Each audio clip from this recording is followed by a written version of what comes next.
Hello everybody and welcome to #Active4Life, our quality physical education show where we get to get a better understanding of education in movement, education about movement, and education through movement.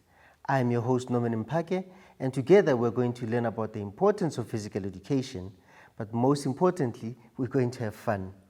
We're going to talk about all things physical education and everything in between. And for today, we're going to learn about the beautiful game of chess. I hope you're ready to make your move. Chess is one of the most popular games in the world and is played on a board of 64 alternating blocks. You will see it's either going to be white and black blocks or light or dark blocks. Now these blocks are divided accordingly in the board, and the pieces that people start off with, each player starts off with 16 white or light colored pieces, or the 16 dark or black pieces. We will go through how each piece is able to move on the board in as much as what the pieces are called.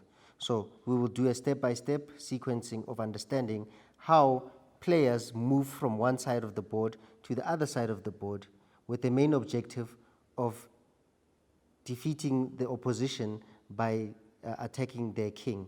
So what that is called is checking their king to a point where the king is unable to move any further, and that is called checkmate. But we'll get through that just now. So what I will highlight for you is so that you know this. It starts off with the king, queen, bishop, knight, and rook. But normally other people would then be able to see it as the rooks, the knights, the bishops, and the king and the queen. And always in front, you will find the pawns. It's equally the same on the other side of the board, and you will also note that on each opposing side, the pieces correspond. So you'll find a rook adjacent to another rook, a knight adjacent to another knight. And so the game is structured in a way that the pieces are opposing each other, and everybody starts off from the same point. You will always note that on the bottom right is always going to be a white square, which is H1, and on the top left is going to be A8, or on your side it would be the bottom corner, bottom right, it would be A8. But all those corners on your right, or the opposition's right, would be a white corner, and on this side would be a white corner as well. So this is how you know you set up your pieces and the board correctly, is that on the side of the white pieces, H1, which is the white piece corner, would be on the side, on your right-hand side. So we are now going to remove all the pieces and then go step by step how they are positioned and what they're called. So the first piece I'm going to introduce to you is called the rook. Most people would call it a castle because it is structured as a castle, but officially it's called a rook. Now each player starts off the game with two rooks, one on the left and one on the extreme right. As you will see, the opposing player, as I said, has corresponding rooks, one on the extreme left and one on the extreme right, inversely. So the rooks are positioned on the corner of the board. Now, the way the rook moves is that the rook is able to move in horizontal directions only. So if it can start off in one corner to the next corner, but it always stays in horizontal movement. It never crosses over diagonally. So it can move anywhere on the board as long as it maintains a horizontal course. Unless there's another piece in its way, it can then be able to move in any distance to as many corners or places on the board as it possibly can. So this is the horizontal movement of the rook. It's always in straight lines as far as it possibly can. The next piece that I'm going to introduce to you is called the bishop. Now, the bishop, as what it says, is another piece that sits on the board, and you will find that you have two bishops. Each player starts off with two bishops, and they are placed opposing each other as stated initially. And the difference about the bishop to the rook is that in as much as the bishop moves in a straight, not in a straight line, but in a diagonal line, You will always start the game with one rook on a light block and the other one on a dark block, or the black and white bishop. So what will happen is that whichever color the bishop starts on is the color that it remains on. So it can never start off as a bishop on the white, or a white bishop, or a bishop on the black, and cross over. It will always remain till the end of the game, or unless it's been removed or taken by the opposition, it will always remain within that space. So it's limited to the block within which it starts off. So each of the bishops, you will start noting that it moves only on the black horizontals or diagonals, and it never moves off. And it can move as far as it requires or desires, as long as there's no other piece in its way, but at the same time, it always will remain within that confines of its color. So you will note, as I stated, that the bishop stays within its demarcated color coding and only moves diagonally. And so this is the movement of the bishop. You saw the rook moved horizontally and the bishop moves diagonally. So that's the bishop for you, as you will see it in the game. The next piece I'm going to introduce to you is probably one of the most popular pieces on the chessboard, which is the queen. And it's considered the most popular because everybody tries to defend it as much as they defend the king, which determines the beginning or the end of the game. But the queen, because of how powerful it is, combines the movement of the rook in horizontal movements, and also is able to move like a bishop in diagonal movements. So you will see that the queen has that combination of power, being able to do that, and it can transverse into the black squares in as much as in the white squares. So it can move in any direction it desires. So if it starts off as in one direction, it will remain in that direction, but it can move as far as it wants on the board and can change over into different directions. So it has a combination of both the rook and the bishop. And this is why it's considered one of the most powerful pieces on the chessboard, and most starting players always try to protect the queen, sometimes to the detriment of the game, because they obsess about the queen to a point where they don't see that other pieces are as effective. So that is the queen. The next piece I'm going to introduce to is called the knight. Now again, you find that the knight is positioned similar to the other pieces in opposing positions. They are going to start off with two knights that are black and two knights that are white. Now, the most interesting thing about the knight is its movement. Unlike all other pieces, the knight moves in a L-shaped movement. So it's two steps up and one to the side. So from wherever it initiates, it's able to move in an L shape. It's a capital L in any of the directions. So it's able to move. And so most of the time when we start teaching it, it says 1, 2, and then one side. 1, 2, and then the other side. 1, 2, either side. You see, so it moves in an L-shaped movement. And so each of these knights, what people call horses, but they are knights, they're actually classified as knights, are then the one piece that does two things that are different from the rest. It then is able to move in the L shape. But what's also interesting about the L-shaped movement that the knight is able to do is that it's the only piece that's able to go over another piece. So other pieces, if there was a piece in front of them, they could not go over them. They'd have to find their way around. The knight is able to go over a piece into a different direction. The one mistake that we would like to highlight that you shouldn't make is that just because the knight has gone over the piece, whichever piece it might be, it does not mean that you are taking that piece away. It's just that you are able to scale over that piece and move over to the next position that you need. And so that's the movement of the knight, the L-shape movement. The next piece that I'm going to introduce to you is, of course, the king. And you'll see why we're going into the king. Now, the king is the center of the game that everybody's trying to protect. So your whole point of the game is to make sure that the king is never captured as per se. And so therefore, but the king's movement is slightly limited, is that the king only is able to move one block at a time in any direction, but only one block at a time. So this is the movement of the king. And at most times, you might even find a game where you only move the king close to the end of the game where the king is in danger or is being checked and is actually trying to escape being captured. And this is the movement that the king does throughout the game. And you will see that how all the pieces generally are moved to protect the king in the various forms and formats. And so we will talk later about what this check means. But the king, as I stated, is able to move anywhere on the board in any direction, but only one movement at a time. And there is another strategy where the only time the king is actually able to move beyond just the one block, but it's a technique that will be taught later on. But for now, you just need to know that the king is able to move just one block at a time. All right, and the last piece we're going to introduce to you is called the pawn, the foot soldiers. So you will find that you have 8 pawns to start off with at the beginning of the game.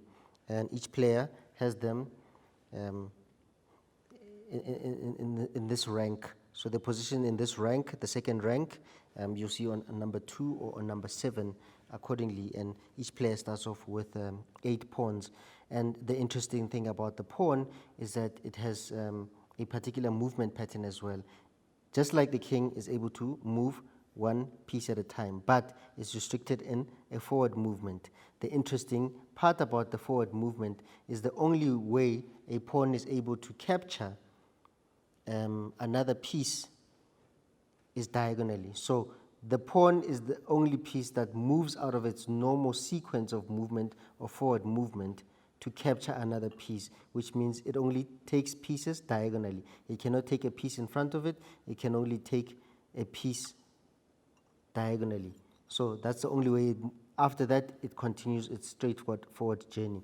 So you will start off with 8 pawns on each side of the board, and part of that strategy is that each pawn starts off with a movement forward, but there are 2 things that I want you to note about this forward movement of the pawn.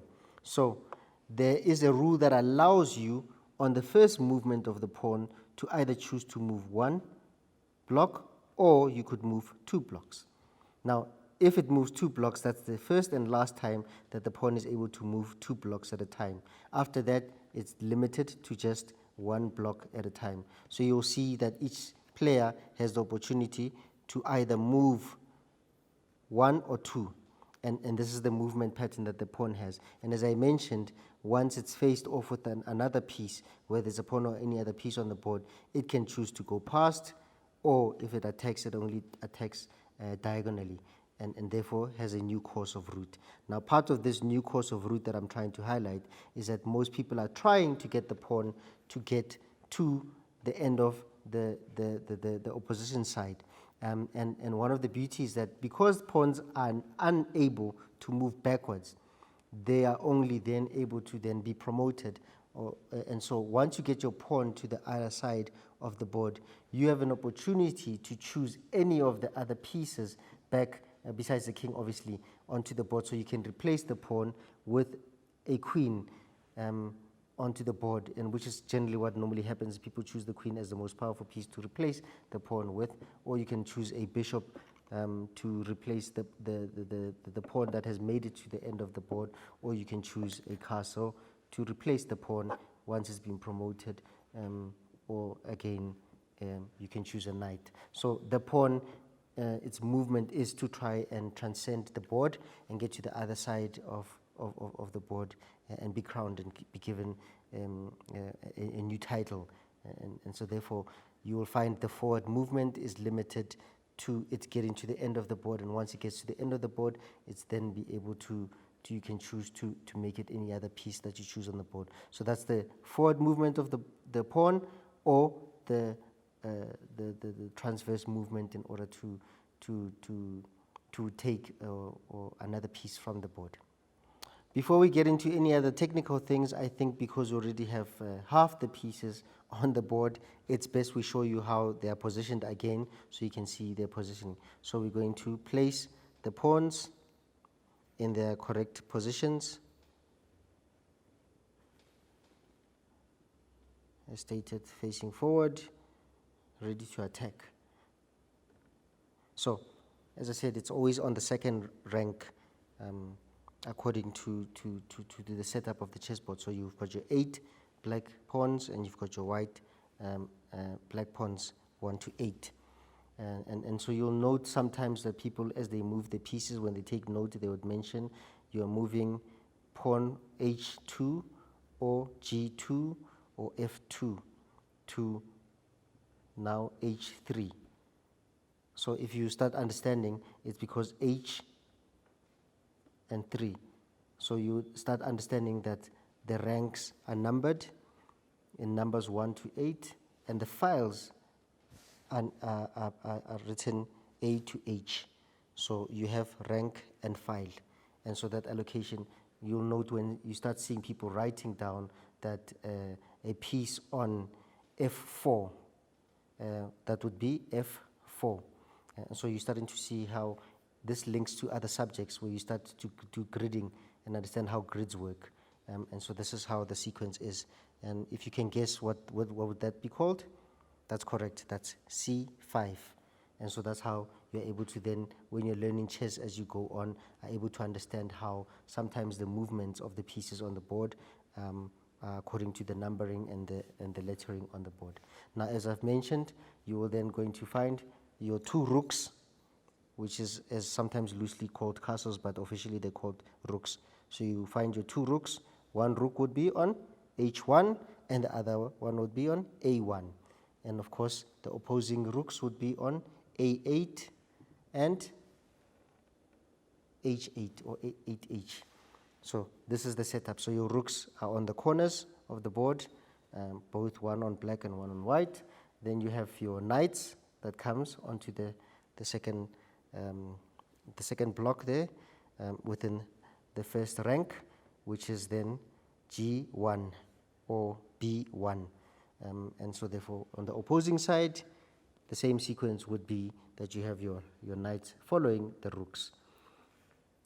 Subsequently, we have the bishops, again on the first rank, but on F. So it would be F1 and C1.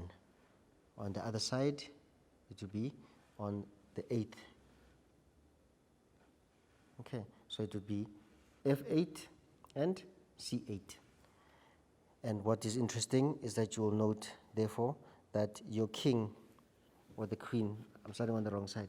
So your queen would be placed, your black queen would be on the black block. So that would be D8. And your white queen would be on the opposing, which is on D1. So the queens will be on the opposing side. An error that sometimes is made is obviously somebody placing the king on the wrong block. So it would be on this side of the chess piece. And your king would then officially be on E8, and this one would be on 1E. So this is how the setup of the chessboard would look like.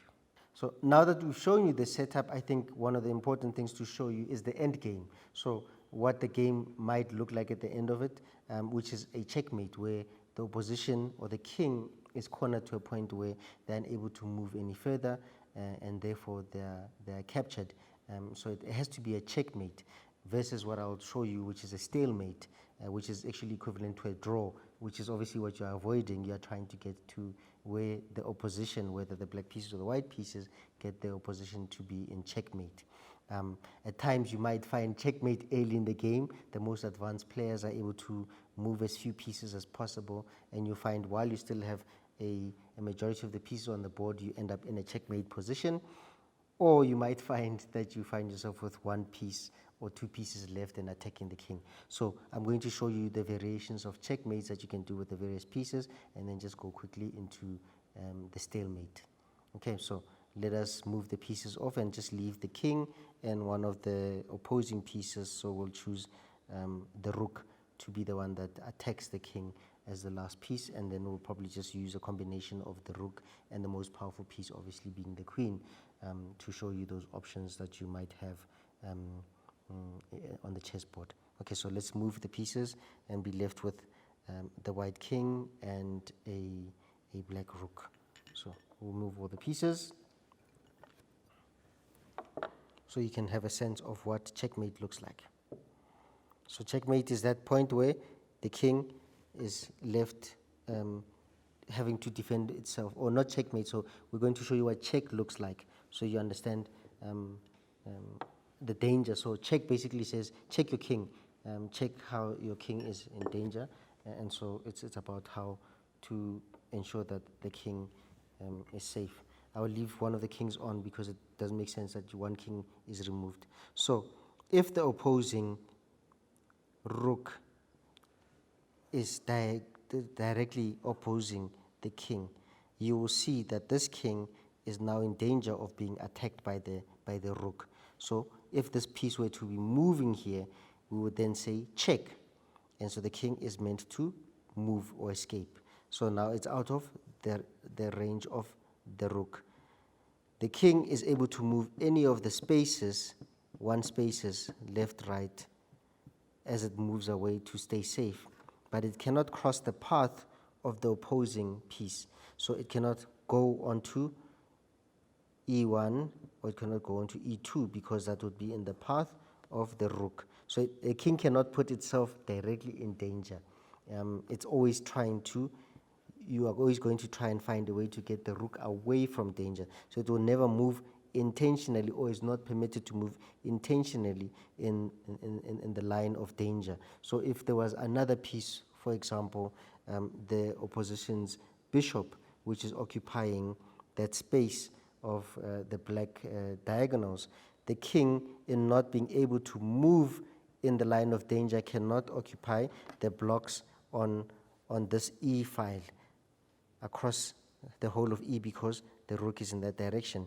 But it can be able to move to this place. You will note that I did not move the rook to C1, because C1 is already occupied by your opposition's bishop. So the king cannot move into danger in avoiding other danger. It has to move away from the danger, and the only option it has here is to move into another space.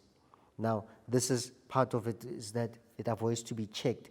For as long as the other pieces are moving in a way that intimidates the king will always have to find its way to avoid danger. And so therefore, the routine changes. If the rook comes here, the king is in check. It's still check. It was check when it was here, so it moved. Now it moved away from the danger of the rook. If the rook moves here, the king is in check. It's in check in this rank number 2. It can either move backwards, but it cannot move into danger. But now it moves into an advantageous position where it moves back. It's close to the castle, to the rook, but it cannot, it's not in threat. As much as it looks like it's moving closer to what is threatening it, in this position, the rook is unable to do anything to the king. So therefore, the king is safe and in an advantageous position to take over the castle. But it cannot move into that space, but it can move forward, cannot move sideways in this instance, because this is now occupied by this rook in this horizontal movement. It can move away from the danger, or in this case, it will move away from the imminent danger of check, but in a closer, advantageous position. So that's what I wanted you to see about the movement of the king in preventing check. And check is basically say, please note that your king is in danger of being occupied or taken over. And so that's the kind of movement that you're going to be able to see. Now, in this position, obviously you've noted that the king was in check. And if it's in a position where it's in check and is unable to move any further, it will be called checkmate. But for now, it was just check, and how the king is able to move into safety. All right, and so the last movement I just want to show you, it will be a combination of checkmate and the slight differentiation between checkmate, which is what you're trying to do, and stalemate, which is the draw that you're avoiding. So what will most likely happen is I'll keep the king, I'll use the opposing king, and obviously invite the most powerful piece to join the fight. And you will start noting in this current situation, you have your 2 kings. As I said, this would be an endgame position where this king, remember I said, will not intentionally move into danger, because if it moves here, it's throwing itself into danger with the king, in as much as it's in danger of the queen. So at this point in time, this king is only able to move in that direction, horizontally across, away from danger. But as it stands here, the king can be now in a checkmate position in the next following way. If the queen was to move across and come here, it puts this king in checkmate because the king can neither move forward nor sideways because the queen is now occupying these spaces. It's now protecting and closing off the movement of the king. So when the queen comes here and they say checkmate, it means now the king has reached a point where it's unable to move any further and the game ends with the king being occupied. Now the slight difference is that when you create a situation where you've moved your piece to a point where the king at this point in time is not yet in danger. So it is because you've created a stalemate situation where the king cannot throw itself into danger, but you cannot say check because at this point in time, the king is still safe because nothing says check to it. But you've created a situation where it cannot move into danger because that's checking itself. It cannot move into danger. It cannot voluntarily throw itself into danger. So you've now created a stalemate situation where the king then says it's a draw because you have now put in a position where you cannot say check because you have no advantage of putting the king in check as opposed to the previous time where you say check and it now becomes checkmate because now the king is stuck in this position is stalemate because the king is not voluntarily going to throw itself into danger, but you've collapsed the game by making it impossible for the king to move, but you have no position of occupying or taking over the king or because the space now has been dried up. It's blocked off. So that's the difference between checkmate and stalemate. I spoke earlier on about pawn promotion. You remember when we moved the pawn from one point to the next and it got promoted and was able to be exchanged for other pieces. Now, another thing that happens on chess that is quite uncommon unless you are prepared to do it is called castling. Now, castling is a very, it's a once-off movement that you can do on a chessboard and it involves your king and the castles. So it's called castling and you'll see why it happens. So it's only going to happen from the side, on this side it will be, you'll see that there will be two pieces or two spaces between the castle and the king, or you'll find that there will be three spaces between the king and that piece. So what will most likely happen, castling only happens once. And castling cannot happen when the king is already in danger. So it cannot be that the opposing piece has put the king in check and then you decide that, no, I'm going to castle. You can only castle in anticipation of danger to protect your king. And this happens in a situation, let's keep it where it's supposed to be disciplined, in a situation where the king then is able to exchange position with the castle. So you will see that the king will move two spaces to the right and the castle will then occupy this particular position. And obviously the second variation of castling would be where there's three spaces between the castle and the king. And in the same instance, your king would then be moving two pieces and the castle would move three. And that's what castling is called. Now, this is the only time you've seen a king moving more than one space. It's moved two spaces to the side, and the castle itself does something awkward. It actually jumps over another piece, but it's just a replacement. So this is called castling, and from this position, you can only do it once. But you cannot do it in response to being checked. It can only be done in anticipation or to confuse the opposition to make sure that now their targeting or the orientation of the pieces to attack your king in its original position has now been changed. So now their strategy has to change to adapt to the new position of the king.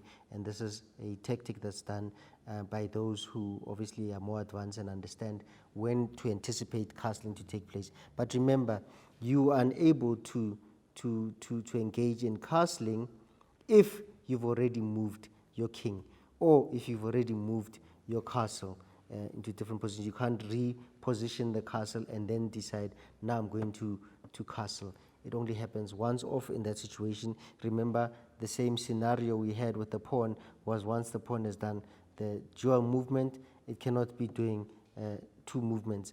And again, if the pawn has done one movement, you can't later on in the game decide, I'm going to do two movements. So these are some of what we call once-off movements that you can only do in certain circumstances according to the chess game. I hope we've covered all the basic movements of the chess pieces, including some of the tactical moves that you'll probably be able to see as the game of chess continues, and you'll be able to appreciate as a beginner chess player that each piece has a significant role to play, and that each piece has a significant position and power that it has, and each piece has special powers that it can be able to move in a particular way or take over the opposition in a strategic way.